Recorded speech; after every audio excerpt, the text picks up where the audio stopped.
being open and talking and listening to that criticism is the best, for me, the best form of growth. You didn't do that very well. We weren't too keen.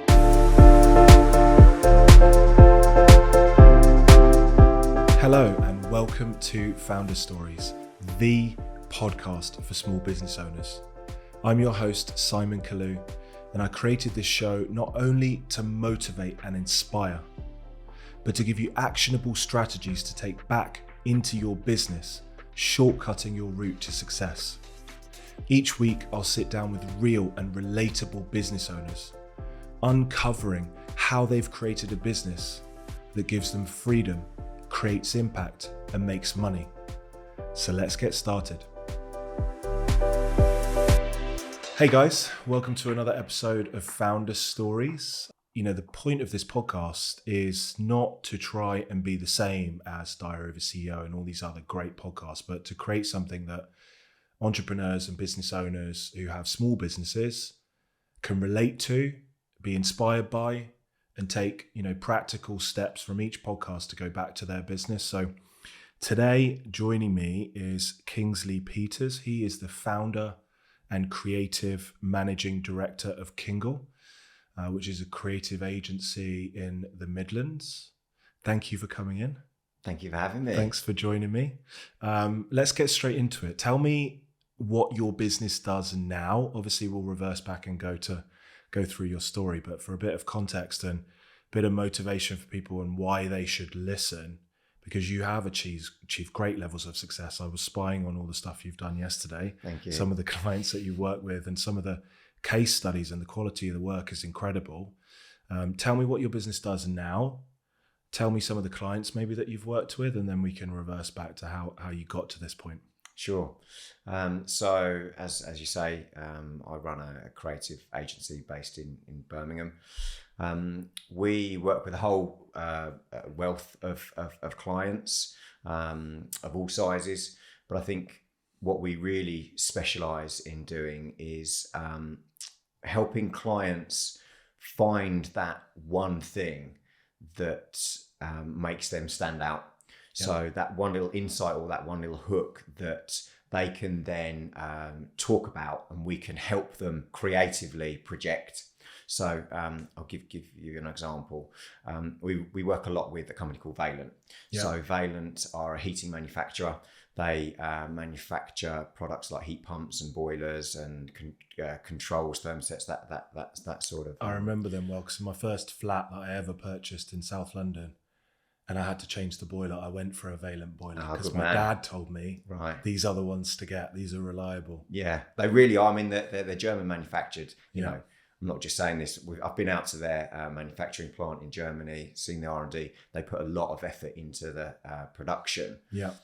Of those boilers. So the challenge that Valent came to us with was to relaunch essentially their flagship boiler. Yep. So I think our process really in any creative task is about really digging into and understanding, as I say, what that one thing is that makes that product different. So the product they wanted to launch was called the EcoTech Plus. It's their flagship boiler. It was, they had an original version of it. It was really popular. It may have been the one that was in your flat. But they invested a lot of time and money in enhancing it and making it much better. Okay.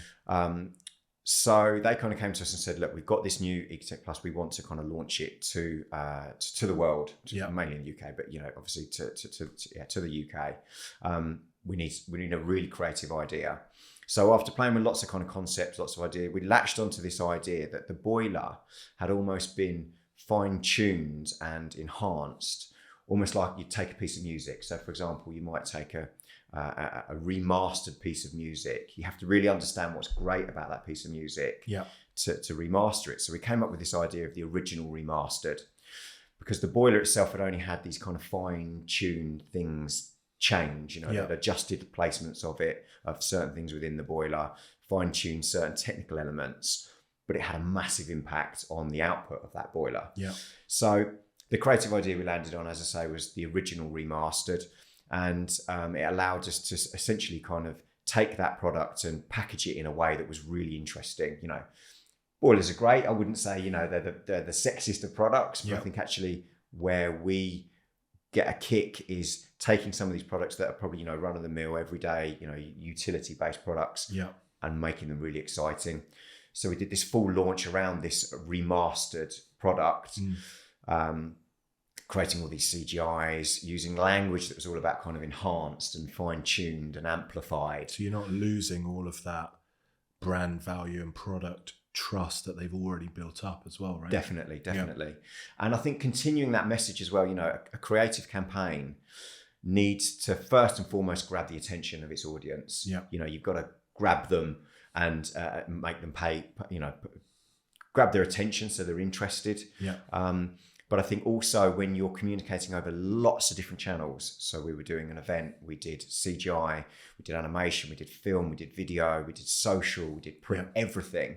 You've got to have a consistent message, because that ultimately is where you're then hammering home that one key point. Yeah. So, long story short, we did this full launch, went down to the Science Museum, launched the product. And the idea, again, allowed us to do some really interesting things. So at the actual launch itself, we had a digital orchestra. So they were, kind of entertaining the attendees. Yeah. We remastered the food, that idea, that one insight went across everything. Yeah. And that's essentially what we specialize in. I suppose I get a real kick out of understanding a product, finding that one thing, and then coming up with loads of creative ideas that, make me excited about that product. It can be an insurance thing. It can be a boiler, as I say. It can be anything. I think you can make anything exciting if you find that one thing that people are going to be interested in. You genuinely believe in it, right? So definitely. It sounds like, and something, I didn't learn it this week, but what came to me this week in a course that I'm doing is that you have to get to the point where either for yourself or for your clients, you truly believe in the product, the price point, the offer. And when it comes to selling or marketing that product, it's easy. Definitely. Because you believe it and it comes through. If you create some campaign that you think will go down well, but you don't and your team don't genuinely believe in it, it probably won't work. Definitely. And I think for me, gut instinct is a major part of how I do business and how I judge ideas. Because ultimately, we may have a brief where we've got lots and lots of ideas on the table. Yeah. And I think you can, I suppose it's like any business decision, you can think about it with your mind and, technically that's probably right. And, we think the client will buy that. But actually that idea over there, that's the one that makes me excited. That's the one that when I'm getting in the car and driving home or I'm in the shower, the one I remember. And learning to listen to that gut instinct and having, I suppose, the strength to promote that and push that and try and get the client to buy that is a massive part of my business. Is this like, this wasn't in my notes and it wasn't in my thought process, but you just reminded me of the program Mad Men, which I'm sure you've watched.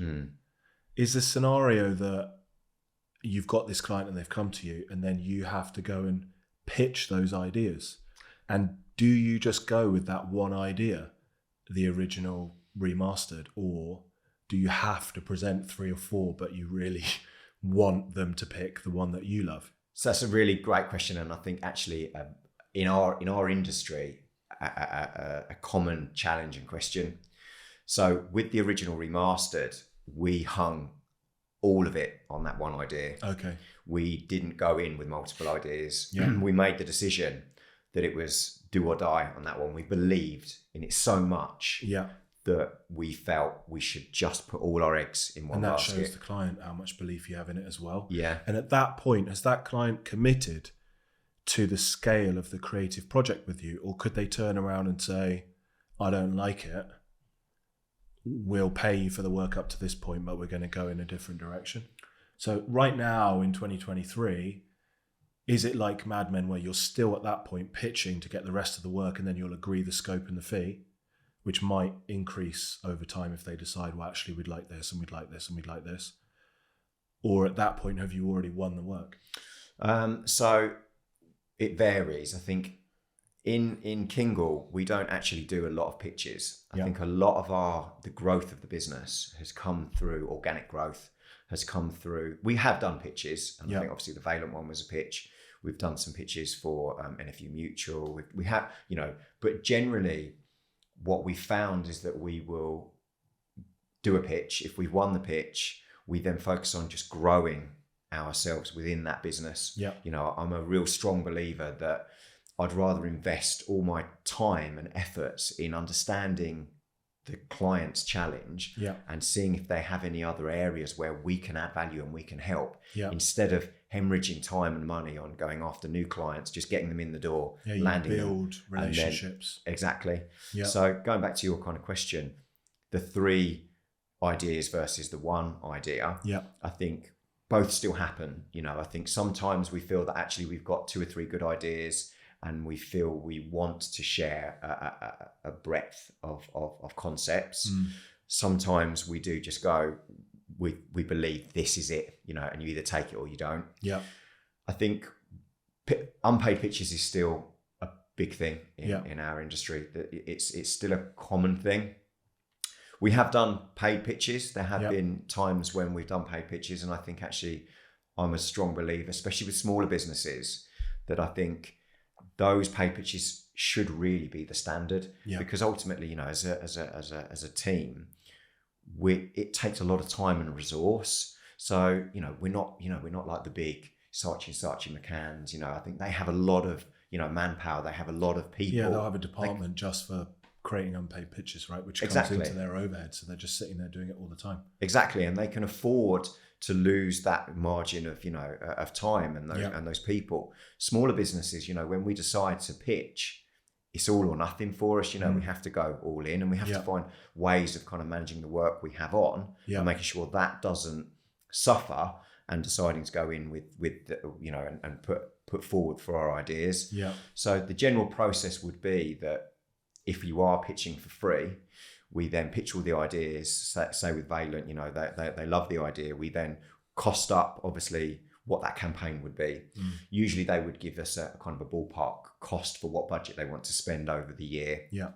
And a part of the pitch will be how we will spend that. Yeah. How would we invest that in the time? But 9 times out of 10, you pitch an idea. You'd then have creative development time quoted to develop that further. Yeah. Because it's never going to be right first time. They know their business much better than we do. We're coming at it from an exterior perspective, Yeah. external perspective. So yeah, you have to try and build that time into the further development. But if it's if it's a large campaign and there's a big budget, it's worth the investment. And how do you win a client like Valent? Why don't they just go to a big branded agency that's got 300 staff? How have you won that client? I think that's something that people would be so interested to hear. If you're starting out and you're a freelancer, I guess a lot of the journey of people is they'll work at a big agency like Mother or someone, if they're still in existence now. They used to be a big agency when we had our accountancy firm in London. You build up some relationships, you leave, you freelance on your own. You can't take those clients with you, but after a certain period of time, then you can start doing work for those clients. You've got those relationships. But typically where I've seen agency owners then get stuck is they can't develop new relationships. And so they're stuck with those 4 or 5 clients. And then eventually those will dwindle and they'll go somewhere else and they've got no business because they have no lead generation process. So how do you win a client like Valent? I think that's a really good point. I think they're with the bigger agencies. Obviously, they have a brand themselves. Like you're saying, Mother, Saatchi & People Saatchi. come to them. Yeah. People know them. Yeah. But in reality, obviously, I've worked at those big agencies. That's where I suppose I cut my teeth in some of the big agencies. Okay. Ultimately, at the end of the day, all the big agency is a group of creative individuals, an account manager, creative director, art director, copywriter, designer. They're just the same as a business that's our size, 8 to 10 people. Yeah. So I think actually what you get, and this is, I suppose, how we would position ourselves, is that we are not a 1-2 man band. We're not the freelance, set up. Yeah. We're not the huge agency. Yeah. we sit smack bang in the middle. Oh, I believe you're in a sweet spot, just like GrowFactor. I've now got to the point where I'm saying to people, you can't get better than GrowFactor, because if you go to a KPMG, they don't care about you. That's exactly it. If you go to an accountant that has a couple of staff, they'll take you on and things will be good, but they want to scale their own business. So you have to go through their growing pains with them. If you go for someone in between who has, I guess, between 5, 6, 7 and 20 to 30 staff, that's a perfect sweet spot, because you're going to get the personal service, but the person you go in that's doing the work with you will stay with you. Definitely. As the business grows, because you've already created these pods within your business. And to me, it's perfect, right? So I get that. But then how does a business... So I can understand how, say, GrowFactor can go and win a big client. I mean, we don't target big clients, but if we wanted to, because we, say, form a partnership with Tony Robbins, big people go to his events, that businesses turning over 50, 100, 150 million. If we had the capability to serve them, we could generate those leads and convert them. We don't have that capability, so we have to say sorry and recommend them to someone else, right? But for you, how do you generate that lead in the first place? I think it's a good question. I think for me, it's almost like how we would treat any campaign. It's about raising your profile in as many possible ways as you can. And then they'll find you. So they have people within the Valent marketing team that are looking on LinkedIn, looking for case studies, looking at online content, and they'll reach out to you. Yeah, so it can't, I suppose for us, it comes in different ways. We have different approaches. So we try and raise our business through PR. So that's essentially having press releases. If we've done a new campaign, we will try and be in the press. Yeah. From an RFP perspective, so people approaching us, we do have an outreach program where there is an element where you have to kind of cold approach businesses. Yeah, just to start relationships. Exactly, and then purely from a creative perspective, so entering awards, and from, as you were saying, kind of social content. I have my own Instagram channel. Some of my team have their Instagram channels. I think, we produce content across LinkedIn. I think a big thing for me, and one of the reasons that I wanted to talk to you and, be involved in the podcast, was because I think actually, it's really important to talk about what you believe in and your values. And I think a lot of the content that you talk about around health and mindset and well-being are a major part of my focus for the business too. Yeah, I think things like, as well, for me, one of our art directors, Rosie, she's a brilliant illustrator. So outside of our agency, she does a lot of illustration. Yeah, and I'm really keen to help encourage that, because just going back to what you're saying about raising our profile, one, it's great for her. First and foremost, she's really passionate about it. She's great at it. Yeah. It's good for her development. I think it's great for her profile, but equally, it's good for the business's profile. I think if she's doing something she enjoys, she's passionate about it, she's talking about it, and people know that she's working at Kingle. Yeah. It's a win-win all round. Yeah. So I think for me, you're not trying to create these individual robots. You're letting people come into the team, keep consistent with their own passions and have their own personalities. Definitely. And I think, that for me is, I'll come on to talk about how I think almost running a freelance collective in the early days has informed that thinking. But just going back to your point about profile raising, I think having those relationships and having people that believe in the Kingle brand and are passionate about what they do, and are passionate, energetic people, that for me is the very best. I think if there was one thing that has helped our business grow, it has been creative energy. Yeah. It's been clients coming to us, or us even, a lot of time us going to the clients to try and understand what their challenge is, and just talking to them, and then going away and coming up with ideas, or just while we're talking to them, have you thought of this? Have you tried this? Have you tried this? That sort of energy and want to be creative for them, for me, has always been the thing that actually has grown the business, because I think people are attracted to that. Yeah. I think the cold calling or the email outreach, the PR, the social, that's all great. And I think that's profile raising. But for me, it's ultimately you care about what they care about. Yeah. And if you can help them and you genuinely are interested, that's where the growth comes, I think. And I think it's not a case of you then being super selective with who you take on. It actually sounds like your philosophy is you can get passionate and excited about anything if the standard and values of that company align with yours. So definitely, you're not promoting nuclear warheads or whatever it might be. No. That being said, any product that might be traditionally boring, you almost see it as a challenge to make it exciting and make people understand why there's value in that. Oh, definitely. In that product. And also what I'm getting is you're hiring people that are confident, are capable. And so everything doesn't have to go through you. You trust your team to come up with these creative ideas, right? Definitely. Trust, I think, is, for me, is a massive part of how I manage the business and who I want in the business. And when you've got kids, you can't have it any other way. You can't be micromanaging everyone and working 100 hours a week. Definitely not. And I suppose the trust, I've been in businesses and I've experienced environments where actually there isn't a lot of trust. And I think that can be challenging because I think that ultimately, if you trust people to do a good job, and you don't, like you were saying, you don't micromanage them, you're not overseeing them, you're not kind of, telling them what they should be doing. Yeah. It gives me the space to do what I enjoy and know that if I ask them to do something, I might not speak to them for 2 or 3 days. Yeah. But I know that after those 2 or 3 days, that what was needed will be done. Yeah. Or they'll have come back to you if they hit a roadblock. Definitely. And they'll have kept you aware of their progress and everything else, right? But that's about hiring a certain type of person who's probably more senior than your typical person would think they should hire when they're first scaling their business. Definitely. I think we're at a point with the business now where we've got a senior kind of director level. So there's 4 of us at a director level.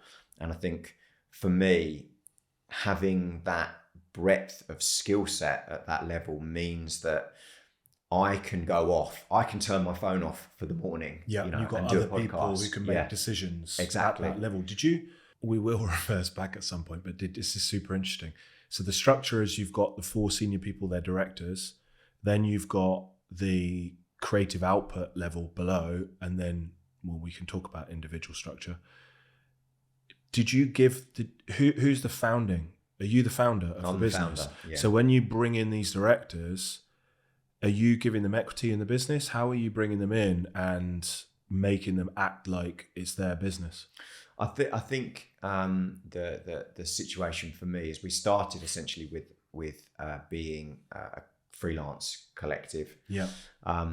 And it's grown from that position where ultimately the directors are remunerated at the end of each year for the health of the business. Yeah.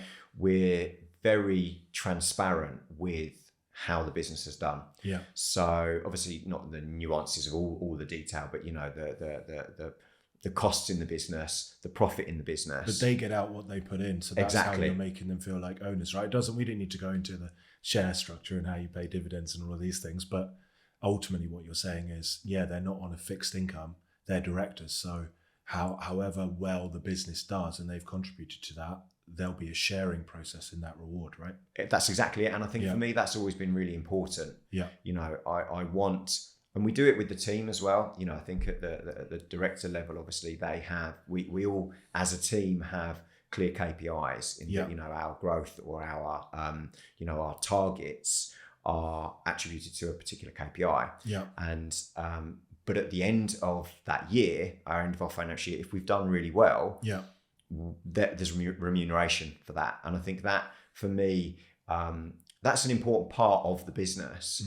But I think for me, the major driver I would like to think behind the director level is not purely monetary driven. I think it's very much about freedom.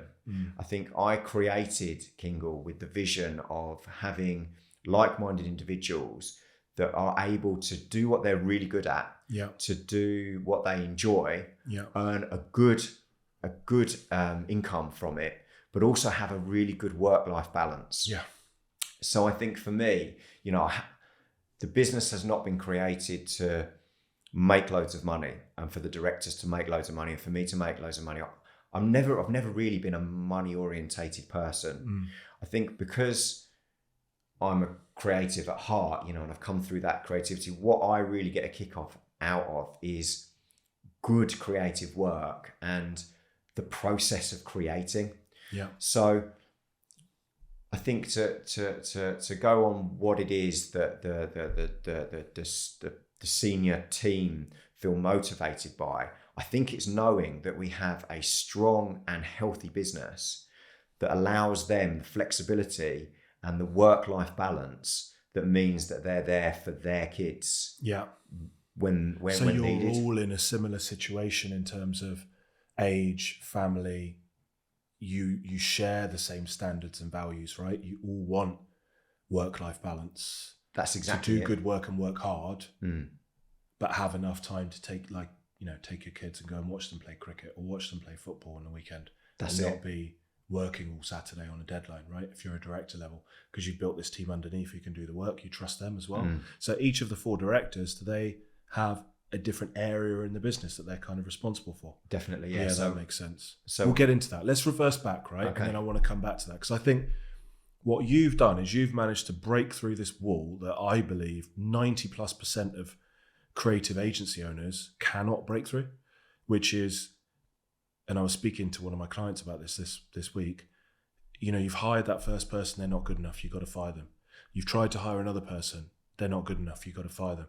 And you just get stuck in how do I transition from having good work, having great clients, but working 50, 60 hours a week, maybe you're turning over 100K, you've got some freelancers that help you, but how do you go into actually having a real business and bringing other people on?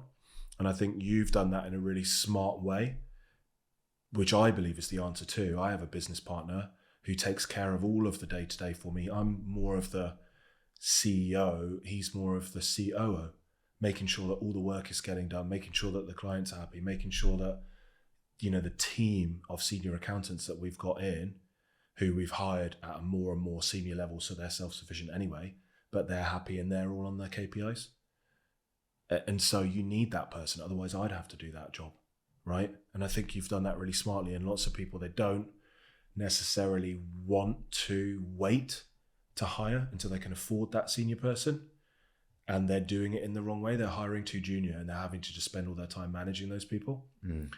Tell me about what you did before Kingle. You were working at big agencies. What agencies did you work at, and how did you come up with that idea, that first time that you had that idea to start your own business?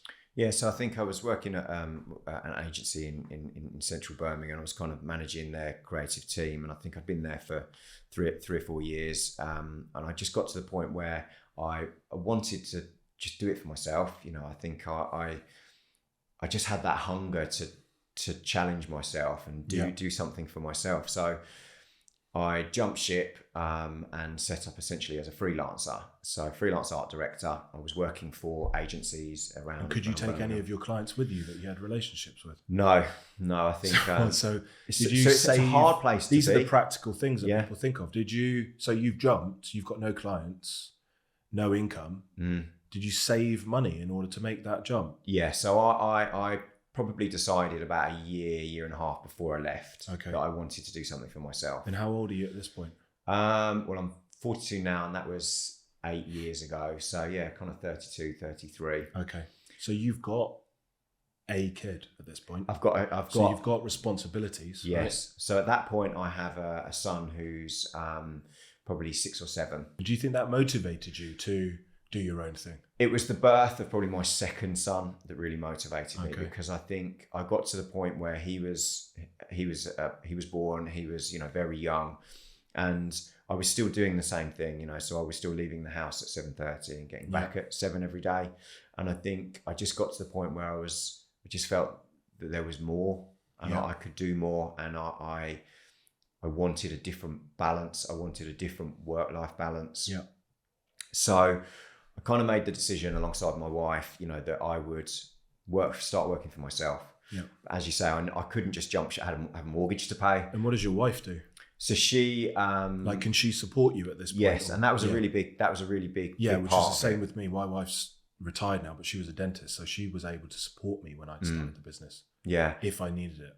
And I think that was a really big part of jumping ship, was that we knew that if worse comes to worse, her salary would support us. Yeah. And I think that's a hard thing to feel. I think sometimes I don't ever want to feel like I'm being carried. Yeah. But for me, marriage is about teamwork. Yeah, it's a partnership. It's a partnership, exactly. 100%. And we were in it together. So through her support, I was able to say, okay, I've saved a chunk of money now. I saved enough money that I felt that if I didn't get any work for 6 to 8 months, I could pay the mortgage. I could pay my way in the house. Yeah. But I was fortunate in that it didn't come to that. I didn't really end up using any of it. Yeah. What I did over that period of like the last year was kind of talk to other people outside of the business. Kind of talk to other agencies about, would they need a freelancer in the future? Just I suppose build my portfolio, talk to people. Yeah. I was working really hard at the time, so I wasn't really doing too much, but I was, I suppose, laying the ground for building that. a network. Yeah, Exactly. So when I jumped ship, I just approached all of my mutual kind of contacts, people that I knew were still working in agencies, and said, are you looking for freelance work?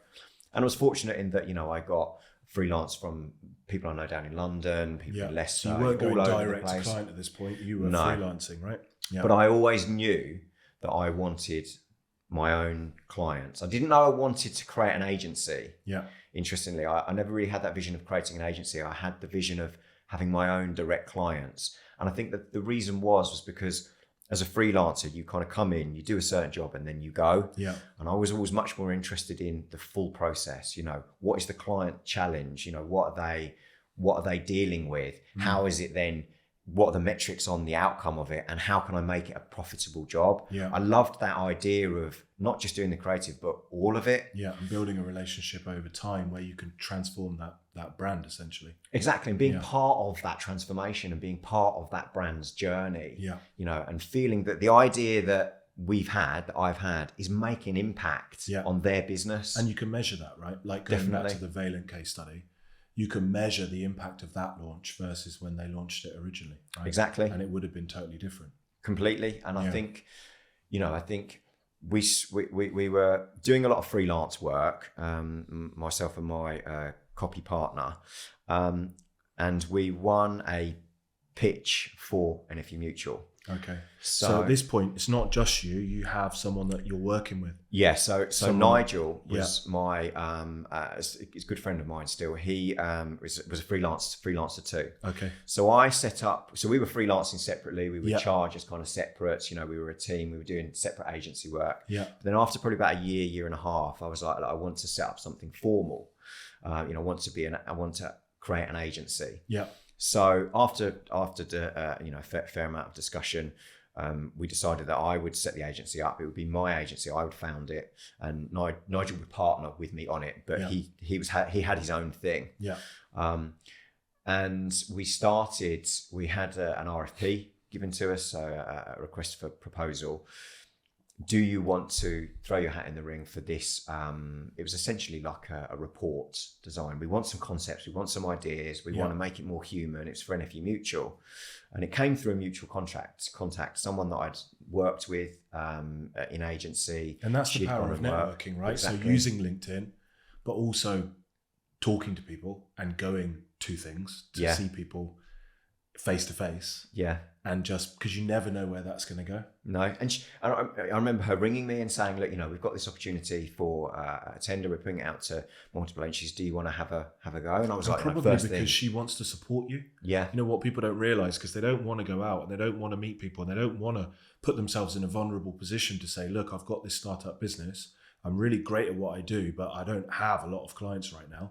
So if anything comes up, and here's some of the work I've done when I was previously working, and you think that I'd be good for it, please let me know. Definitely. But people don't want to put themselves out there for fear of failure. But I think you have to. And you have to say that thing to as many people as possible. Exactly. You know? And I think actually, you know, the network is so important, because ultimately with any form of new business and any form of growth, you know, the seeds that we're sowing now through our approach, through our mindset, through our creativity, you know, they may not grow for 2-3 years. Yeah. But actually, I think if you see every interaction you have with every individual as a representation of something good and your passion, people remember that. And like you say, at the end of the day, people buy from people. Yeah. You know, I think the situation with this individual, a lady called Laura, who I'm still in contact with, she moved on from the business, but she, you know, I remember her saying to me, like, do you want to kind of put some ideas in? Yeah. And it was like it was like, definitely, there was no question of it. Yeah. There was also that, you know, are we able to do this? You know, we're up against other agencies. Can we do this? But I was like, you know, I think that kind of, you know, that complex of, you know, you're not good enough or you'll never do it, I think everybody struggles with, especially in the early years. But I knew that we had a really great creative product and that we could do the job. Yeah. So we won the pitch, and we've been working with Energy Mutual now for nearly 7 years since that one pitch, and it's just that grown. In itself is such a testament.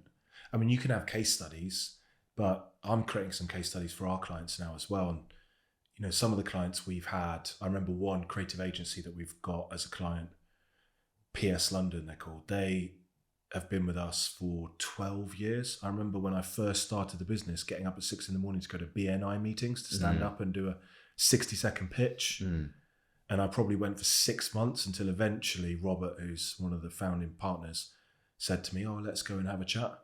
You know, and like you said, you have to stand up and do that 60-second pitch for 6 months, just letting them know what you do and building trust. And then when they have a need, they will come to you.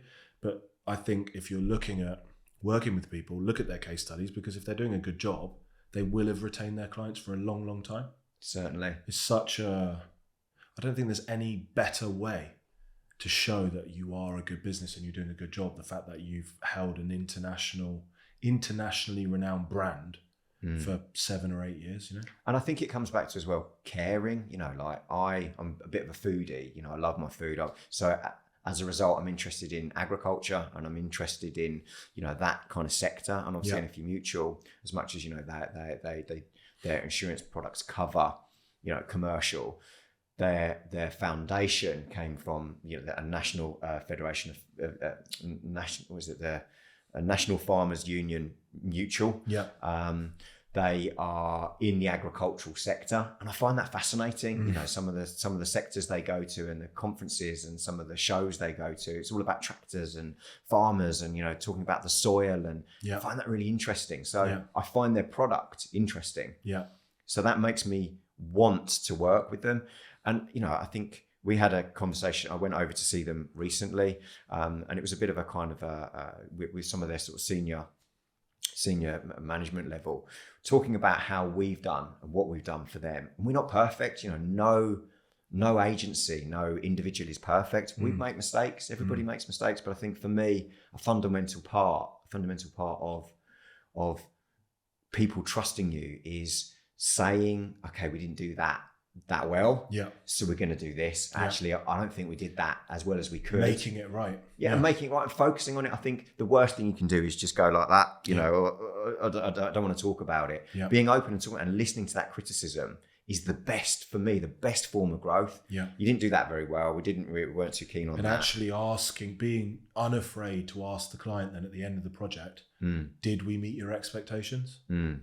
Like, did we exceed them? If not, what do you think that could have been done better? That's the only way you're going to learn. So many businesses, it's incredible how many people I talk to that are 10 years plus in business and have never asked their clients, you know, the service that we give you, do you actually get value from it? Or are you just not moving to someone else because you feel like it's too much hassle to move? So a big part of our, I think, growth has been in, we did exactly that. So one of our agency director, Gareth, he joined the business about 2 years ago. And what he did is when he came in, he said, look, what we should do is create a feedback session. Yeah. Essentially where we go to all of our clients and we talk to them about what we're doing well for them, what we're not doing so well for them, and just talk to them. Yeah. And that was amazing, because I think what that did is it gave them a platform to say, we love you do it. We love this. This is what we love about your business. Yeah. You know, we love that it's a family feel, you know, it's a big agency thinking, but you know, you're agile, you turn things around quickly. But we feel that actually maybe you're not doing this, you're not doing this, you're not doing this. And as soon as we were able to hear that, and they felt we were listening, they wanted to talk to us about more stuff. Yeah. So people fear that actually that conversation will open up in the client's mind the things you're not doing well and lead to a negative result. But I think that will almost never happen. Definitely. The fact that you're even just going and saying, I want the feedback so I can improve, that client will see as a positive thing. And I think, you know, that they see then that you are genuinely vested in helping them. Yeah. You know, it's not just about getting the invoice in at the end of the month and making sure they're paying. You know, I think it's because ultimately, I think when you work with the bigger businesses, it's not their money. You know, it's not like you're working with a smaller kind of startup where it's their own investment. That's a different approach. Yeah. You know, I think they obviously have their budgets and they have their responsibilities, but I think, you know, what they're interested in is the job going well, because ultimately, you know, it's their name that's, you know, the work we do, it's their name that's being seen. Yeah. So I think having those open and honest conversations with people, for me, is just a massive part of making sure the business is healthy and that you're listening to the clients. Yeah. Yeah, because it should be client-led, not I know best because I designed this product or service. And you as the client will either like it or go somewhere else. So how do you transition from you and Nigel? Who's your first hire that is maybe taking some of the workload off you? So it was a really interesting journey, I think, and I'll tell this kind of story in that the first year, so when it was just me and Nigel working on the creative, I got to the end of the year and I thought, I've got a couple of brilliant campaigns. We did a launch for an app. We won, you know, a couple of smaller businesses, doing loads of great work. I sat down with my wife and we looked at what the business had earned. Yeah. And I remember her saying to me very clearly, which was really hard to hear, looking at what you've earned and looking at the hours that you've worked this first year, you should have really gone and worked in a shop. Yeah. I was earning less than minimum wage for the hours that I was working. Yeah, which is what we call average hourly rate as an accountant. So if you're listening to this and you've never calculated it, add up all the hours you worked last year.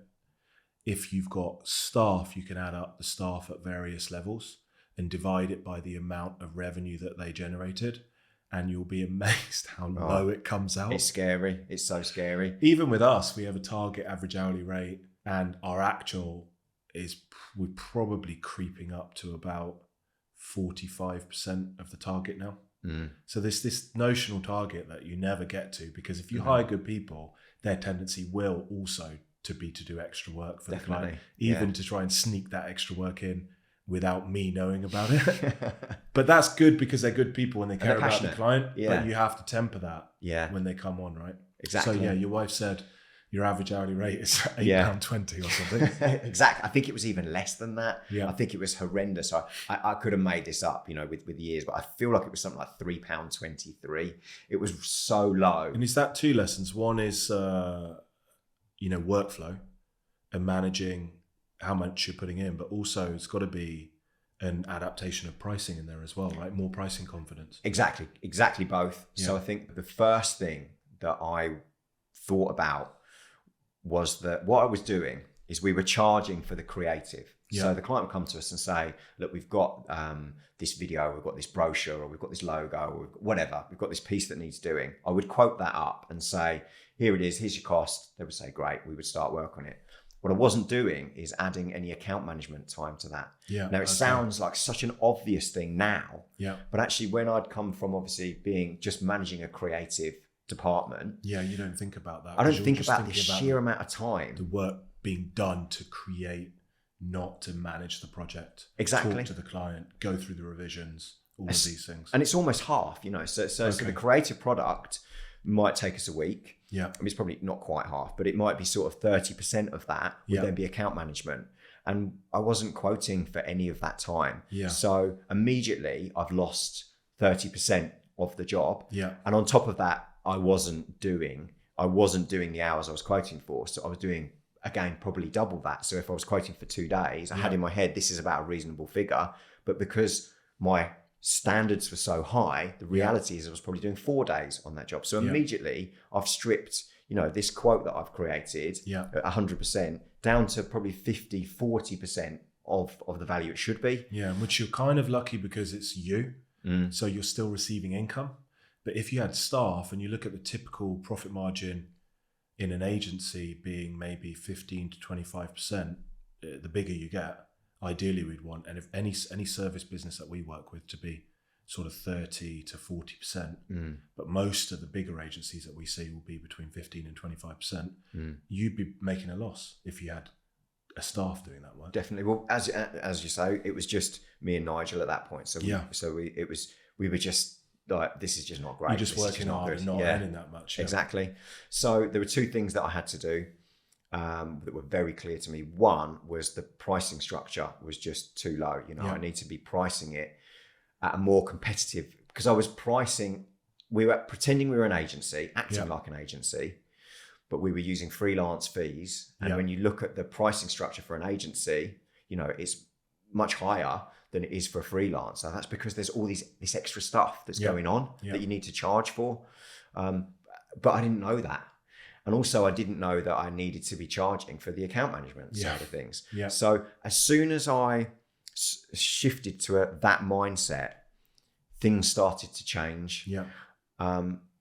With that comes a real challenge of, if you have a client that's used to you charging them a certain amount for a certain thing, and you double it, business, you double it overnight, that's never going to land. That's never going to go. Yeah. So then you're faced with the challenge of, okay, well, how do you grow your existing clients to move to the pricing structure that you need, so that you've got space on the job and that you've got the ability to bring other people into that job? It's a really hard thing to deal with. So the first thing I did really was I brought in Amy. So Amy's now our client services director. Okay. So we operated from again, almost like a consultancy. So she was a consultant, Nigel was a consultant, I was a consultant, and we started operating like that. Yeah. But what she helped me do is build time and meat into the jobs for her time. Yeah. And increasing the pricing structure. So as soon as we did that, we then had jobs that were very profitable. So then I have space to employ a designer and bring a designer in. And as soon as I then have space to employ a designer, I then have space to be doing the new business, helping on the creative tenders. Because that's taking some of your time away. Exactly. And when you make that first decision to hire that designer, is that because you've either built up enough cash, like you did when you first started, to say, well, if I bring them on and I don't have quite enough work, I can still pay them for 6 months? Or can you see your, what we call a pipeline, so you can see your prediction of future work with enough confidence that you bring them on? Or is it a bit of both? It's a little bit of both. Because if you've got bigger clients and you know that client's happy, their budget is going to go up or down depending on how well that business is doing, which you can look at because most of them are publicly traded businesses, so you can see their share price and things like that. So you have an indication, okay, well, if their budget was 100K this year, they're doing really well, share price is up, they're probably going to have a 100K budget for us next year. We've surveyed them, they're happy. As much as you can without them committing, which they won't do years in advance, they'll probably spend the 100 with us again. And then you start building out this pipeline of projected work. And then as an agency, you can start to say, well, we can hire this person here and this person here and this person here. So it's probably, would you say it's easier for you because you work with bigger clients than someone that's an agency working with owner managed businesses where it's very difficult to predict future income? Definitely. I think for us, again, this is why it comes back to relationships. I think, we we try and talk to the businesses that we work with and say, look, what do you expect you will need next year? They can't always put a specific figure on it, but they'll give us an inclination of, we've got this campaign or we need to do this. And are you positioning that like it will help me make sure I've got the capacity to do the work for you? Definitely. Well, we want to be in a healthy position so that, the businesses we're working for, that we have a team of people that we are able to pay all their salaries. And that's a real skill, isn't it? Because if you look at the big agencies, which is probably where you've taken this from, they will have someone whose specific job it is to do business development and nurture that relationship and get that indication from the client so they can fill in their projected income for the year and look at staffing and look at the blend of freelance and full-time people. And you can just do the same if you're willing to put yourself on the line and say, are you happy? Are you going to work with us next year? If so, what's the scope look like? Definitely. Because I think a lot of the work that we do is project-based. We do have retainer businesses. And, the retainer businesses obviously help because you're able to project. Yeah. But nothing is set in stone. Everything is at a level of risk. I think you may have a business where procurement decide that they need to take multiple agencies and put it out to tender because or a new managing director comes in. Exactly, change happens. So I think going back to your kind of question of how did we make that decision to employ the first designer? For me, I almost had enough capital, enough cash in the business that we knew we could cover that salary for 9 months. So if all work dropped, we could cover that first salary for 9 months. And that gave me a sense of security that I knew that would give me the space to then keep building that. And I try and do that, with every hire. I like to, I want cash. To know, that in lots of agencies, they do not do that. I can tell you, they look at their pipeline, spend all their money on promotion and use the pipeline to do the hiring. I think in today's world, with the levels of risk and change that do happen, much better if you can build up cash reserves for that salary to include also 6 months worth of your regular overheads for your existing team and just run like this.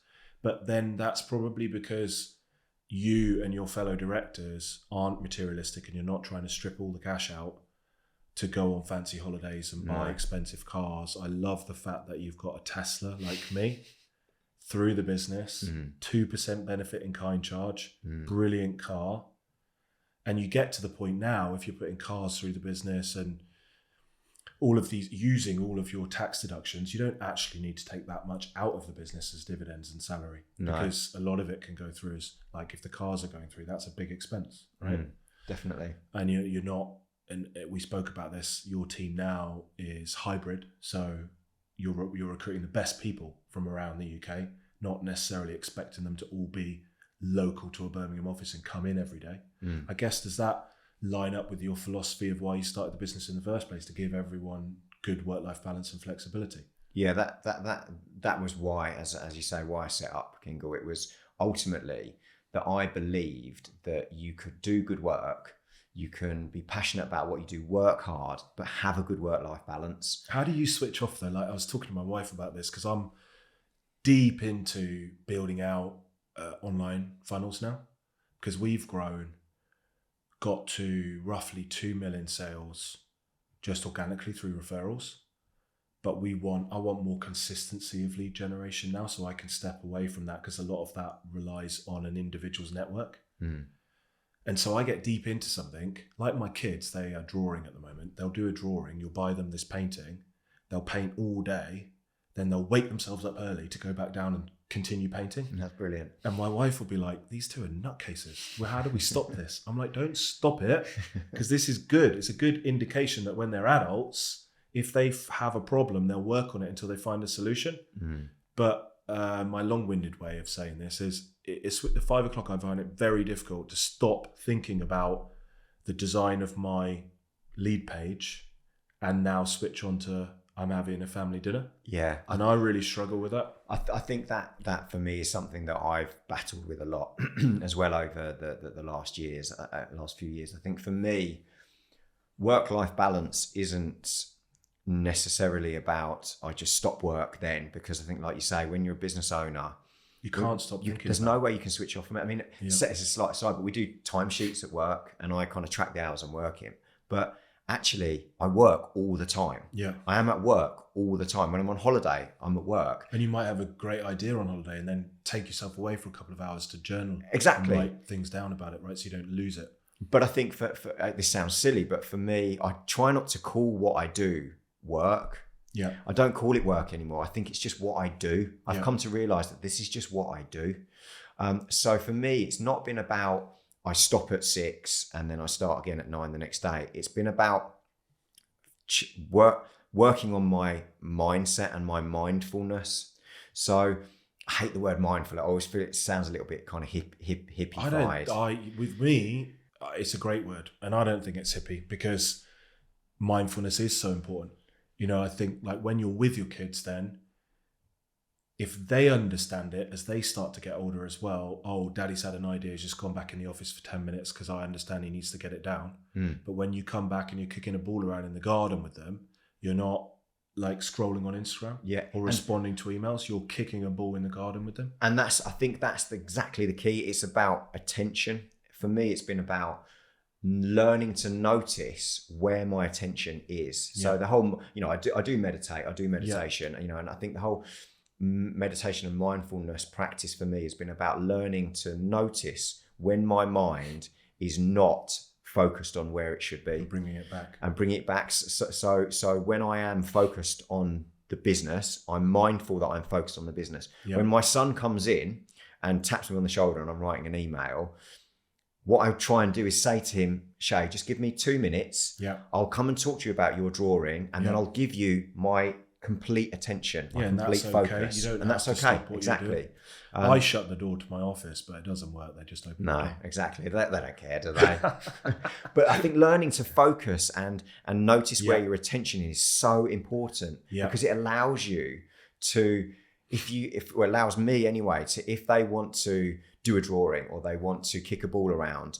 A few years back, this sounds really silly, but I used to think, this is great. I can sit with my son and him be doing stuff and I can still be working. But after a few years of kind of feeling like, actually, I think I'm missing out on stuff here. That is not with my son. Sitting with my son is not, unless my attention is on my son, I'm not really with my children and my wife. So for me, it's been about practicing mindfulness and that attention. There's a really great book I'm reading at the moment called Peak Mind by, she's called Dr. Amishi. Oh, I've forgotten her name. That's terrible. I'll find it. Yeah. Reading a book called Peak Mind at the moment. And she talks about how there are 3 different types of attention. There's like a spotlight, there's a floodlight, and then she's got like a third version. And the analogy that she's drawing is that when there are times when you need to be laser focused on one thing. So that might be your son. It might be, their drawing, that conversation with your wife, that email, that particular piece of work. And then there's the floodlight, which is you might be talking to a client and thinking about the broader challenge of what it is that they're focusing on. And then there's the wider focus, which is what are your general goals and aspirations in life? And that's a really great way, I think, of thinking about your attention. And different times and different jobs, for me, require different levels of attention. And through the week and through the day. That's really interesting. I think I need to do a lot on that. I was meditating consistently and it made a big difference. When I don't do it, like the last few weeks, I've been on holiday, so I haven't done it and got back into it now, just getting over jet lag. The focus starts coming back. But when you do meditate, I think it is much easier to focus. But one thing, I read a book, 10x is easier than 2x, which is really good. I'd recommend it. And it speaks about you cannot focus and have the spotlight 9 to 5 days a week. You need to have, they talk about having focus days and buffer days.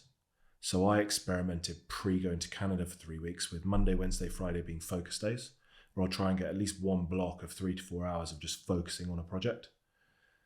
Tuesday, Wednesday, then you're doing your buffer days where you might, so I manage my son's under-9 football team. There's admin each week with that. I might do that. I might go to the post office and send a few things around. So those kind of jobs, you don't try and fit a little bit of personal admin in every day, unless it's urgent. You do that stuff on the buffer days. Clear all your emails, clear all your star stuff, just clean your slate, ready for the next focus day. I found that has worked really well. And really actually you probably get more done over the week than trying to do focus or trying to do spotlight, floodlight and big light, stadium light, let's call it, every day. Definitely. I think it also really helps with the feeling of overwhelm. You know, I see a lot of creatives. That's my constant state. I think that's how we live, isn't it? But constant state of an entrepreneur. Yeah. Overwhelm. Managing overwhelm. Yeah.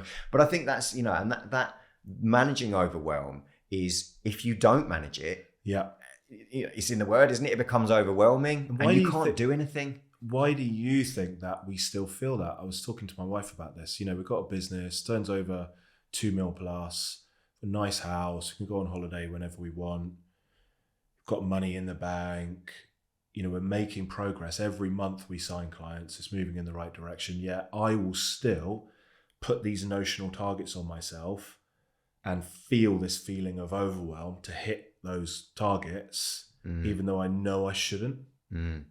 Like, why? What do you do to stop yourself from feeling overwhelmed and actually enjoy the process? Yeah, I think I suppose there's a couple of things for me. I've tried to change how I look at stress. I think for me, stress is something that can be a good thing if it's harnessed in the right way. Yeah. You know, I think for me, there's a big difference between stress and anxiety. So for me, stress is when you are under pressure, you have to deliver on something and you are in a delivery mode or you're in a certain mindset. Yeah.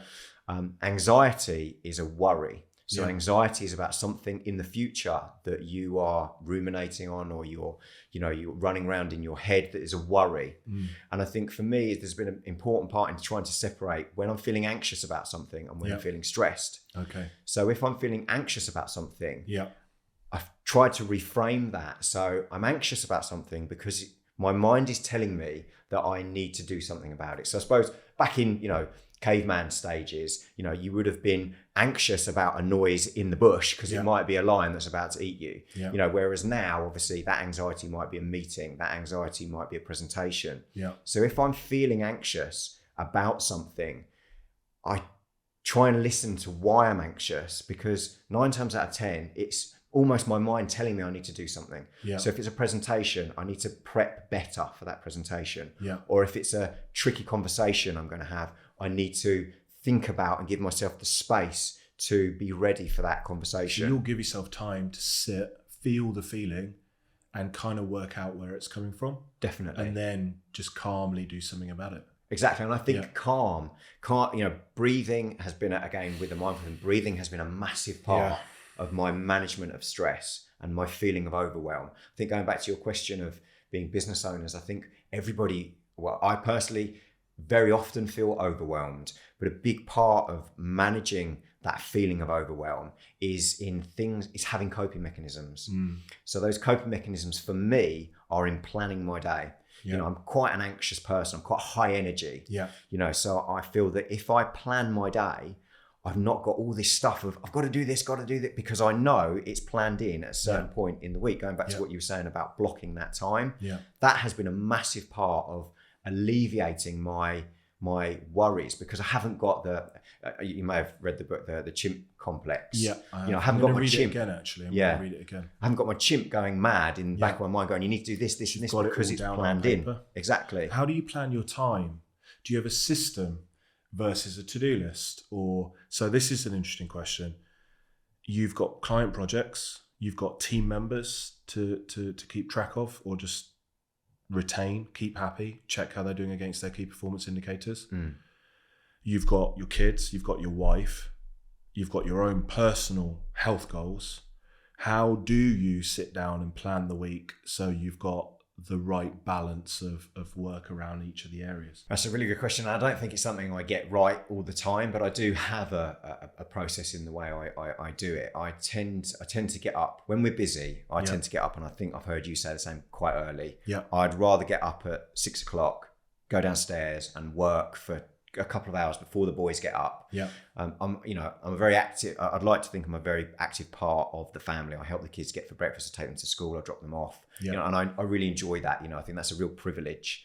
So I want to be present for when I'm doing that. But I find if I get up at 6 o'clock and work 6 till 8 before all the emails come in, before the kids get up, that's when I do my best thinking and my best planning. Yeah. And that's when I plan in my week. Okay. What and I it shows you tend to don't do, need this crazy hour-long yoga, meditation, stretching, jumping on a trampoline, jumping in an ice bath type thing. no, You just get up and you work. yeah, and I Or like that. Do you drink coffee? I drink a lot of green tea. Okay. I don't drink coffee because I find that it makes me quite jittery. Yeah. I drink a lot of matcha. So matcha gives me that same level of caffeine kick. Well, I might try that. Yeah. I fear it doesn't give me the crash. Yeah. How many hours later? So I'm a bit of a green tea buff. Yeah. I love my green tea. But yeah, so then what I do during the week is there are times I'm very transparent with my diary with the team because we work remotely. Yeah. I think it's another way of me showing the team. I think that, I am around when they need, but there are times when I'm not around. There are times when I need to focus, and I generally will block book I tend to do 90 minutes. There'll be a block book in my calendar that says work block, do not disturb. Yeah. And the team will know that I won't answer to any slacks. I won't answer to anything. Yeah. And in that time, that's when I do my best creative work. And I tend to try and do that probably 3 times a week. And you'll have a certain number of active projects and clients that you're choosing to work on because you still enjoy doing the work. Exactly. And then will you have little blocks in the week for checking in with the team? Yeah. You've already got your workouts and your thing already laid in. Yeah. You've got your family time already laid in. That's it. I have to put thinking time in the week. What are we going to do as a family on the weekend? These things to remind me to be part of that process. Mm. But mine is similar. I like to get up early and I don't do work.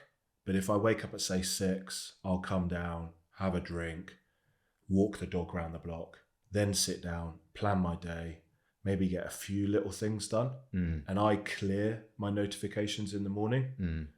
which is the worst thing to do. But now I've got to a place where that's good for me because then I can do my work blocks. Yeah. Then I'll take the kids to school. My wife gets them ready. I don't get involved in the shouting and screaming of trying to get them ready on time. I just pick them up from the front door and take them to school, then go to the gym. And then I'll start my work day about 11 by the time I've got back from the gym and showered. Mm. But I know exactly what I'm going to do.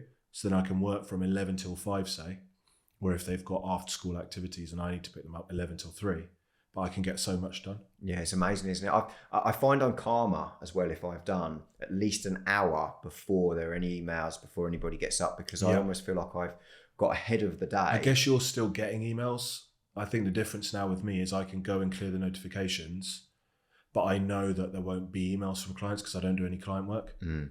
There won't be, I probably get like 5 emails a day. Mm.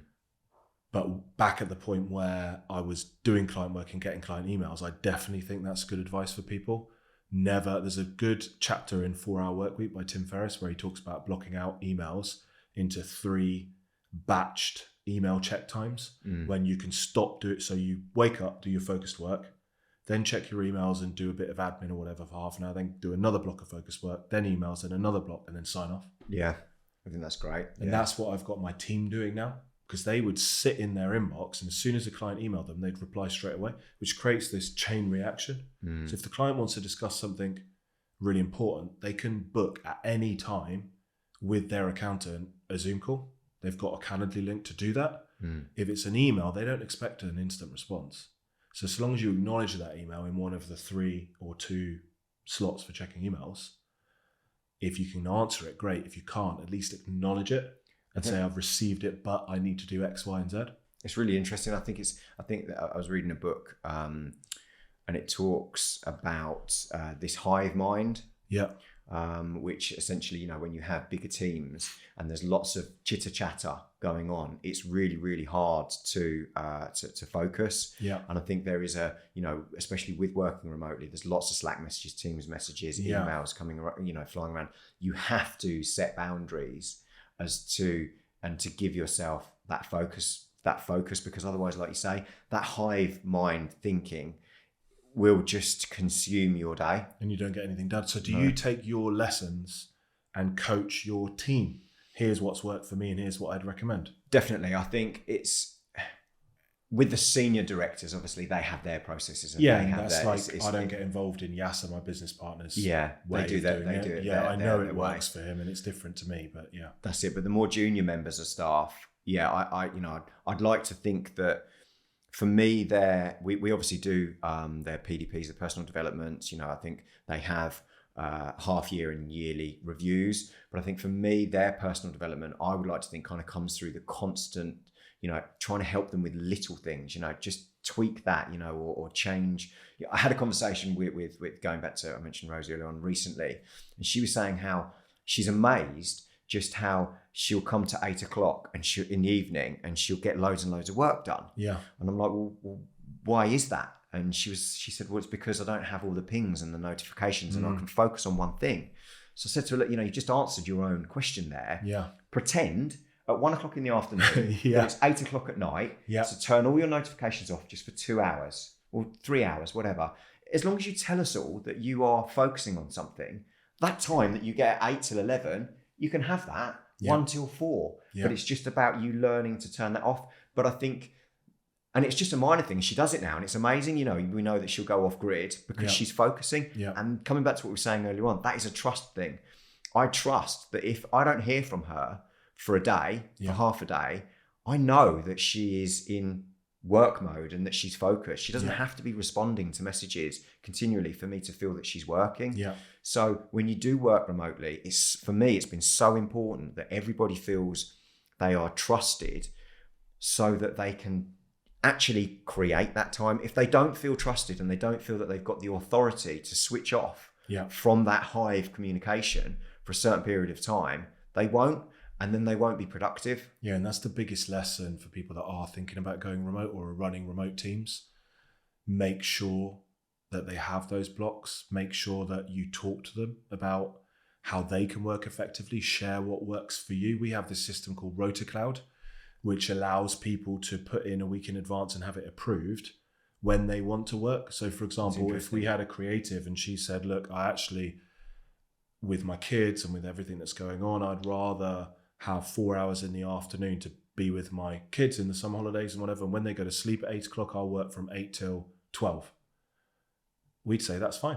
Put it in RotaCloud, get it approved. And if that's, because sometimes creative people love to work at night and you work at night, so long as you're not client facing and that works for you and that works for us, then fine. We just want to know what your work slots are through the week. And that's exactly it. I think finding how that individual chooses to work. For me, I genuinely, and I say this to all of our creatives, I genuinely don't care when you work. Yeah. I think if you've got a brief, you know what needs delivering, you do it when you want. It doesn't make a difference to you. No, exactly. And I think actually, like you say, some individuals prefer to work in the evening. Some prefer to work in the morning. Some have kids that they want to pick up and drop off. Yeah. I genuinely don't care when you do it, as long as if the work gets done and it's to the standard we've agreed. And if they're not at their desk, you know where they are because they're using the statuses on Slack or... Exactly. We recently moved from Slack to Google just because we're paying for Google Suite anyway, so we may as well use Google Chat, which has worked fine. Slack is really good, but Google Chat's free, so happy days. Okay. We're definitely going to have to do a part 2 because there's loads of individual areas that I'd really like to dig into in a bit more detail. So this is more of an overview and then we'll get some feedback and then hopefully dig in a bit more. Certainly. I think we've kind of already answered this. So in terms of how I talk about a business has to do well, it has to attract clients, convert those clients and deliver to clients. So just a recap for people, and if I've missed anything, let me know. In terms of attracting clients at the start and now, you've built a big network. You put out good content, you create the case studies, you're creating authority and awareness in the marketplace. You're developing relationships online and face-to-face. You're bringing in clients, but then you're making sure that you attract new work from existing clients by having conversations with them. You do PR, you do press, you do some outbound. Yeah. That's correct, yeah. About it? Definitely. Yeah. So in terms of converting clients, your method of converting clients, because you work with bigger clients, is usually face-to-face either pitches, paid pitches, or I guess that's it, right? Pitches or paid pitches. But if it's a new client, someone we've not worked with before, then usually it will come from an introduction, or it might be an RFP, but like you say, where we pitch and we win it. Yeah. And is any of that online, or is most of it you go there and you meet them in person? Yeah, no, it's usually face to face. Yeah, okay. I think during the COVID years, obviously, there was challenges of having, and we did do a couple of big presentations online, which I hate, because you just want to look someone in the face and gauge their reaction. I want to see if they're feeling what I'm feeling for the creative. Yeah, and the value is worth it. Like, I wouldn't necessarily go and see a client. We do all of our conversion on Zoom, because the client might be £1,000 a month, but you might be talking about a big project for a big brand that's worth 50 or 100k, and you need to go and see someone face to face to do that, right? Definitely. Ideally. And you presumably your clients are all over the UK. They're not Midlands based. You've got clients in London, Manchester. We've got clients in Dubai. We've got clients in London. Oh, okay. We're just opening an office in Dubai this week. Oh, yeah. So we'll have to talk about that separately.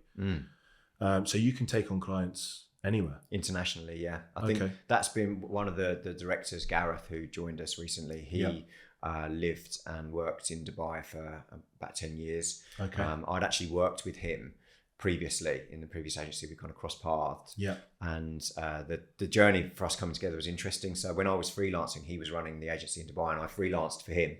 He then moved back to the UK, and I said to him, look, I'm looking for some consultancy help. Business consultancy help on growing the business. Can you come and help me? So then we worked together that way. And then he kind of says to me, look, I love the business model. I love where you're going with the business.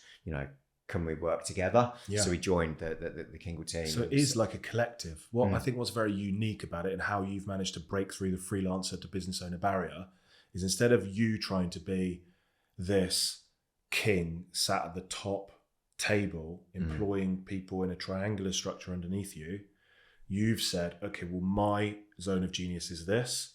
I need to create this board or collective of other senior people that I bring on and give them part of the business and share in the profits of the business. Exactly. So you've got each area covered, which if you look at a big business, they'd have a head of marketing and sales, or a head of marketing and a head of sales, head of client delivery, head of creative, and you bring these higher level people in. So it's not just your responsibility. When you hire a new designer, you've got other people that can take responsibility for overseeing and managing the team as well. And I think actually for me, that came from the, obviously there's 8 of us now, we're all full time in the business. Yeah. But that mindset of when you manage a freelance collective, because I'm not employing these individuals that I'm working with, I have no official authority over them. Yeah. So I had to learn to manage and work with people that ultimately nobody's higher than anybody else.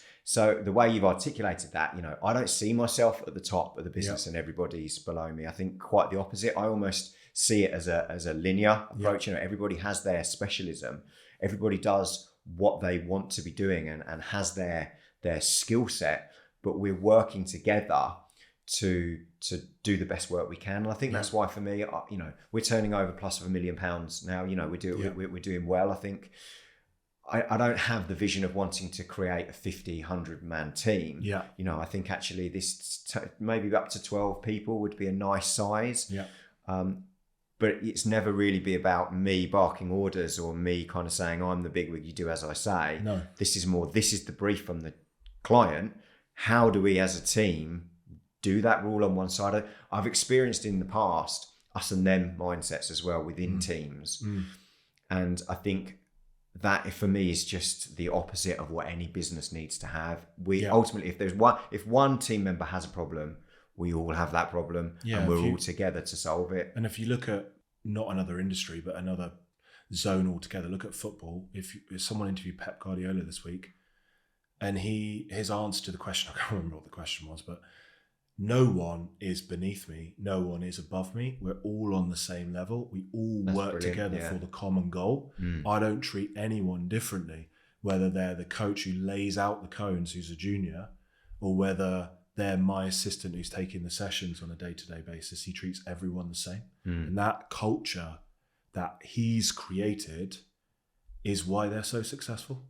It's not, obviously he's a tactical genius as well, But if he was a tactical genius with an authoritative approach, they wouldn't be where they are. No. Everyone is bought into it. So everyone can make decisions. So people also, as an owner, one of the biggest blocks is everyone keeps coming to you to make all the decisions. Whereas really you want people to have the authority to make their own decisions up to a certain point within limits. Okay, and then delivery, how do you deliver massive value to your clients?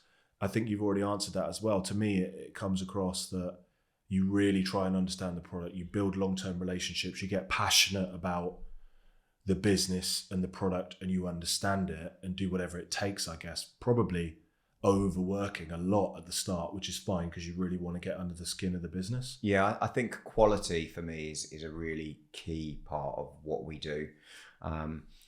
There are some businesses there have been a few businesses that haven't gone forward with us because our pricing is too high. Yeah. But the reason that we are, say, a little more expensive is because of those extra hours and that quality and the quality of the team as well. Yeah. So I would like to think that a big part of that delivery is almost that obsession for it to be the best it can really be. And, when the client, I suppose, buys our services, my name, because we're not a massive team, and this goes back to the comparison of a huge agency versus a smaller agency, I am completely vested in that project doing well. Yeah. The directors in the business are vested. Their name is on that job. So if that job doesn't go well, it's down to, their name is on it. So there's a level of pride and there's a level of commitment that you live and breathe it. So when there is a problem for me in the business, as I say, nobody's perfect. I think we take pride on ourselves in that we will be open and want to kind of talk about it. Yeah. Okay. So what are your goals for the future? One of my major goals, I think, for the next 12 years, for the next 12 months is... I was going to say that's a specific long-term goal. yeah, that's it. I know exactly where I'm going to be in 12 years. No, I think that the next 12 months, I think for us is about continuing to build the pipeline. Yeah. I think is about continuing to grow the business by, say, 10%. Yeah. I think for me, I want to grow the team. I think, as I say, we're at 8 at the moment. I'd like to get to maybe 9, 10 people. For me, it's about sustainable growth. I was just about to say that. Yeah. It's not, we're not in a position where I want to be a steep growth curve. It's about making sure that we can add value to our existing clients. Yeah. We maybe take on another, additional client. But it's, again, for me, it's really important that it's not about pitch. It's about finding the right opportunity that we fit well with. Yeah. And just continuing to grow. So again, for me, it just comes back to that balance, making sure that we grow, we work hard, but we keep a good balance and that everybody in the business stays healthy and that the business itself keeps growing and stays healthy. Yeah, and what I love about that is one of the most successful mentors that I've ever spoken to. He runs an accountancy firm in Australia. They grew from, I think, 1 million to 20 million in sales over 5 years, something like that. Fastest growing accountancy firm in Australia. His advice to me when I said, look, how are you growing? How are you getting clients? Was, I won't do an Australian accent. Listen, mate, just focus on your clients and focus on your people. When you've got key people, give them an ownership stake so they don't go anywhere. Make sure they're happy. And if you focus on your clients and make sure you're doing an amazing job, they will recommend you to every person they come into contact with because they'll become raving fans and you won't have to do any marketing. And you'll retain your people and you'll retain your clients. And I didn't really listen to that. This is 5-6 years ago. I thought, no, it's okay. Look, as long as we're doing what the client signed up for, and that is enough, that's fine. Why would I spend extra time really spending time with that client, understanding what else they need? Are they happy? Getting feedback, all of that stuff. Because my time could be spent elsewhere, setting up a Facebook ad or going to a networking meeting or whatever it might be. But he was spot on. And I think it's so smart that you have that approach as well. Because for people listening, if you're not doing that and you're not focusing on your people and your clients above new clients, there's 2 ways to run a business, right? One, like a mentor of mine that said, listen, mate, you shouldn't care if people leave because if you've got a really good lead flow pipeline, they'll all be replaced. Or make your clients really, really happy and grow through referrals and organically primarily. One is gonna, if you genuinely care about your clients, upset you. Like I get physically upset if a client leaves, which touch wood doesn't happen very often. And the other one is for someone who's really, really focused on sales and money and doesn't really care about what they're doing. They've just started their business primarily to make money. And I think that's a big difference. I think if you're in it just for the money, like you say, the decisions are different. So if you're in it because you care. Yeah. I think I have a mentor. So my mentor actually was the first person that employed me out of university. So a guy called Phil. He ran an agency. It was my first art direction job out of university. Yeah. He grew that business. I think when I joined them, I think they were probably about 25. He grew that up to 100 plus and then sold it. So that's got to be one of your keys to success, which I'm going to ask you in a minute for your 3 keys. Is everyone I speak to that's got their shit together and is growing a good business has a mentor. Oh, he's brilliant. To guide you, and when you're stuck, someone to go to. I might spend an hour and a half on a call with him. Yeah. And I come away exhausted because of the amount of insight. It's amazing. It's almost like I've just downloaded 10 years of experience. Right? He's been there and done it, and you're stuck and you go there. And sometimes I can have a 15-minute call with my mentor. He's a friend of mine. And I don't need one at the moment because I'm still actioning the stuff that we covered in the last 15-minute call. But in 15 minutes, he's given me answers to my problems and I'm totally unstuck. And then he's given me another 3 months worth of work to crack on with. And I think he's just so calm. He's dealt with everything. Yeah. And I base a lot of, and I've said this to him before, I base a lot of my business decisions on what I experienced in his business. Yeah. The way he treated his staff, the way him and his wife actually, how they treated. I mean, I was quite ill when I worked there. I was off for 3 months, and they paid me full salary. You know, they were really, really good to me. I was very junior. Yeah. They really grew me. They supported me. The way they treated their staff with kind of their personal development. They invested very much in their staff and their clients. He was always at the forefront of those relationships. Yeah. And he cared. He really cared.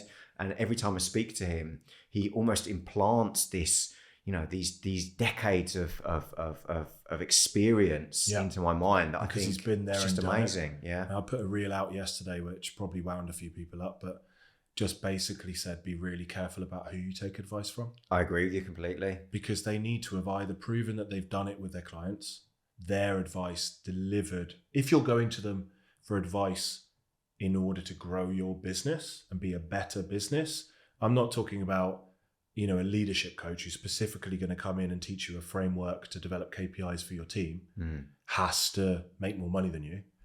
But if you go to a coach or a mentor and you want them to help you grow your business, they should have either done it themselves or be able to prove that they've done it with clients. I agree. I think, you can have a theory-based coach, but unless you've really faced those problems, it's hard to give. It's not the same. Advice. They're just teaching you a framework, which you could ultimately, in my belief, get from reading the book that they read. Yeah. Right? What are your 3 keys to success? So this is, it could be across different times. So if you're a freelancer and you're looking to move into scale, if you're employing people, and sort of where you're at now. One of them for me, don't let me give you one of your 3 keys, but it's got to be having a mentor to guide you along the way, isn't it? I think there's probably, there's 2 or 3 things. I think learning has been a massive part. So your own self-development. For me, I think finding ways to learn and giving yourself the space to learn is so important. One of the questions I always ask anybody I'm interviewing is, how do you focus on your own self-development? Yeah. Because I think for me, how they answer that shows how passionate they are about the industry they're in. Yeah, I'm smiling because I interviewed someone this week and I asked that same question. They didn't understand the question. Right. And then when I asked them again, they said, well, I love to read fiction. And I'm like, that's not the answer I'm looking for. No. Right, because if you love numbers and accounting, you would listen to economics podcasts, you'd read the Harvard Business Review, you'd be interested in business, right? Exactly. And I think it's about finding ways you learn. So I'm quite dyslexic. always struggled with dyslexia. I had tuition all the way through university. You know, I think my email responses are terrible. It takes me ages to write emails, but I think I still read. It takes me a lot longer to read things, but I listen to a lot of audiobooks. So I will read and I'll listen to the audiobook. So I might digest a book at the same speed as somebody who's used to, you know, who has normal ability of reading. Yeah. But I find ways to learn. Yeah. And I think that the mentorship is a big part of that learning for me. Yeah. I think having somebody that you can talk to and trust, that you can be completely transparent with, and you know has no agenda and has only your interests at heart. Yeah. That's where I think the best mentorship comes. It gives you accountability as well. Right? Yeah, yeah. And people are arrogant sometimes. They start a business and like with you, you'd be great as a creative, but you don't necessarily have any skills in running a business. No. So you have to learn. Oh God, I think that's a really, I mean, we haven't touched on that, but I think that's the whole podcast in itself, in the jumping from doing your craft to running a business that sells your craft is a huge leap. Yeah. And I think one that for me was a massive learning curve. And I mean, maybe we can come back to another time, but my wife's I've just written down part 2, craft to CEO. Yeah, that's it. I think, you know, my wife's input in that journey has been a big part of, I believe, the success. You know, I think she works now for herself. She's a consultant. She works with the NHS. She's very used to managing budgets. Yeah. So what she did with me, I think I mentioned it earlier on, is she would help me look at the just the snapshot of the year and go, what the hell? You know, what the hell are you doing? So starting to understand your finances. Yeah. And there'll be these key skills like financial intelligence, strategic planning, cash flow, leadership and management. 100%. So there'll be these areas that you need to master to run a business. Tony Robbins has this 7 forces of business mastery. That's a framework, but there'll be others. You can read a book called Scaling Up. You can read EOS, Entrepreneurial Operating System, all these other things. They break a business down into these different areas. And then as an owner, I think it's your responsibility to rank yourself out of 10 in terms of how competent are you in those areas. Like, do you understand how to be a good leader and manager? No. Give yourself a 2. Okay, what learning are you going to do to get from a 2 to a 4 this year? Do you understand profit and loss, balance sheet, cash flow? No. Don't just give that to your accountant. Say, how am I going to learn that? Because you need, as a leader, you don't need to be all 10, but I believe that all these, so say there's 7 areas of a business, you need them all to be 5s or 6s or 7s. You need them to be consistent, because if you want a business to move forward, it's kind of like spokes on a wheel. If you've got 2s, 7s, 9s, 1s, it's going to be a very bumpy ride, and you're going to have big problems in certain areas. I think a business will be more successful if they're all 6s than if you've got 3 9s and 3 1s and a couple of 2s. Definitely. And I'm not a tax specialist, but I kind of understand, like you were talking about with the car, and, you know, I understand how to use the money to work the hardest. But a big part of that again has been in my wife, because she's so good with money, helping me with that. But we, you know, I think back to what you're saying about the profit and loss, you know, I understand how to look at a profit and loss report now. 5 years ago, 6 years ago, 7 years ago, when I started the business, I did not have a clue. Yeah, and it doesn't mean you have to do it on your own. No. But so long as you can then have an informed discussion with your accountant or with your wife or with your mentor while looking at the profit and loss, just get yourself to a certain point of competency. I'm not saying spend all your time out of your genius zone, but just be competent in the other areas. Or you have to hire someone as a managing director to run your business for you. If all you want to do is stay in your genius zone and create, you have to bring someone in to run the business. And that was never my thing. You've got a choice to make, right? Yeah, I always wanted. I suppose I get a kick out of the efficiency of the entire business, you know, and learning about it. And learning. I love that. I find it so interesting. How to be a good managing director. Yeah, exactly. You know, and learning how to manage people. Learning, I can do the creative product. That's where I cut my teeth. Yeah. But I find all the other areas of business and other people's businesses fascinating. Yeah, and that's the thing. You know, humans want to learn and develop, and if you're not doing that and not making progress, you don't feel happiness, fulfillment, and joy. Definitely. Okay, so the one key is learning through mentors or through your own learning. What are your other 2 keys to success? I think the second one would probably be investing in your own health. For me, that has been a massive part of my growth and the business's growth. I think if you're not focused on your health, so something I say, if you haven't got your health, you haven't got anything. There's no point in having a huge business if you don't have your health. So for me, it's been about learning to find coping mechanisms to deal with stress and deal with pressure and deal with the whirl in your head as an entrepreneur. I think I see it a lot with junior creatives as well, or people coming into the industry. They might be able to do the design and do the creative, but they're not able and they don't have the coping mechanisms to deal with when the pressure's on and the stress is on.